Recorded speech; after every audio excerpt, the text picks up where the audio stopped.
Halo Kulikers, aku Whitney yang bakal nemenin Kulikers semua di kulik-kulik yang pastinya produktif, kreatif, inovatif, dan edukatif. Kulikers, dalam menjalankan aktivitas sehari-hari, kita sebagai mahasiswa pastinya ingin memiliki time management yang baik. Nah, tapi biasanya mahasiswa banyak yang masih kurang dalam segi time management. Kulikers tahu nggak sih, ternyata kebanyakan dari kita masih belum punya catatan kegiatan atau to-do list loh. Jadi, sewaktu-waktu kita bisa aja lupa sama tugas-tugas yang kita miliki. Jadi, yuk belajar bikin bullet journal supaya setiap kegiatan kita dapat menjadi terstruktur.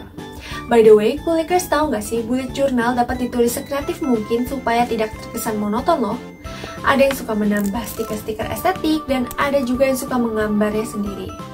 Nah, di episode kali ini, Whitney akan mengajak Kulikers semua untuk berbincang-bincang dengan Kak Vina, seorang bullet journalist yang sering mengupload konten-konten bullet journalnya di media sosialnya. Yuk langsung aja tanpa berlama-lama kita ngobrol sama Kak Vina. Kak Vina sendiri nih, awalnya gimana sih bisa bikin konten art dan bullet journal di Instagram gitu? 2019 itu kan aku bener-bener mulai mau fokus setahun mau bullet journal gitu kan. Nah, di awal Januari itu sebenarnya aku udah kayak kepikiran, aku mau ngerekam proses aku bikin bullet journal aku selama setahun di IG gitu.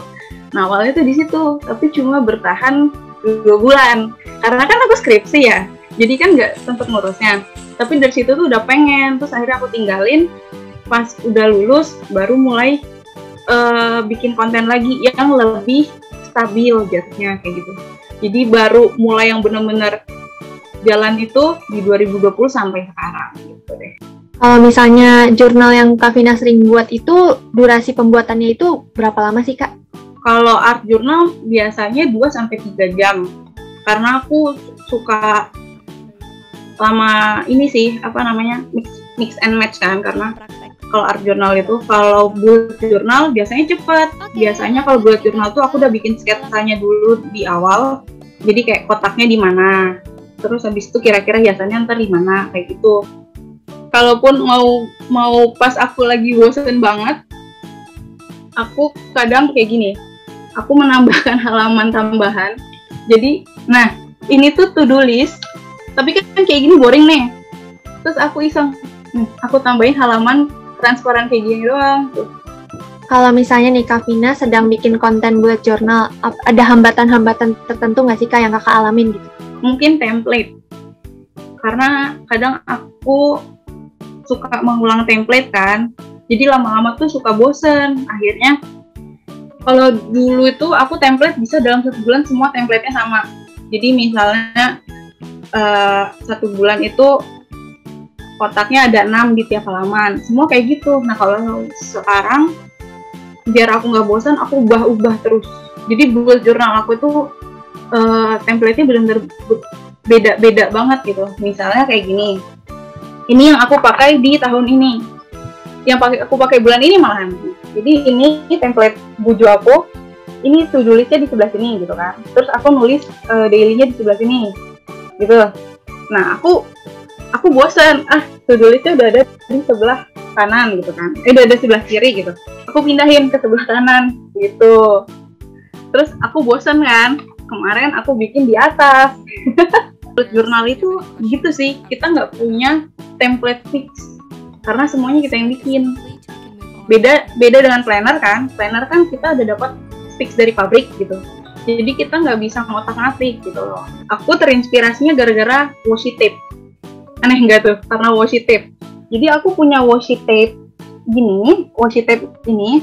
Nah dia itu gambarnya sepanjang ini. Terus aku pikiran, aku jadikan tab apa ya? Tab itu kan yang ini loh, yang kayak seperti ini nih.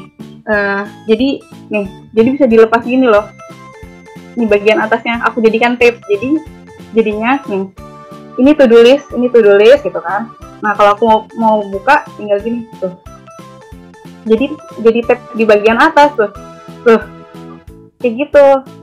Kita sering melihat orang-orang yang mau ngebullet journal tapi takut ngebullet journal cuma gara-gara mereka bilang, aku nggak kreatif. Wah, big no, karena nggak kayak gitu. Jadi orang-orang selalu salah perspektifnya gara-gara ngeliat di sosmed bullet journal itu udah dihias-hias. Padahal sebenarnya kalau dicari lebih dalam, banyak kok yang bullet journal, bahkan dia cuma hitam putih, tapi menarik gitu buat dilihat gitu loh. Kayak gitu sih. Jadi kayak menghilangkan dulu perspektif kalau nge-bullet journal itu harus kreatif. Enggak, karena ini bukan art journal kayak gitu.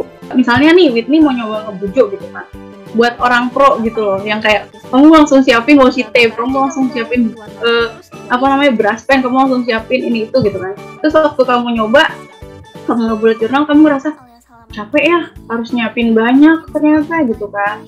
Orang jadinya keburu malas gitu. Padahal kan bullet journal harusnya sistem yang bisa membuat orang tergerak menjalani hari-harinya gitu loh. Wow, ternyata Kak Vina ngasih kita banyak banget informasi menarik tentang bullet journal ya. Whitney sih jadi mau coba bikin bullet journal. Kalau Kulikers gimana nih?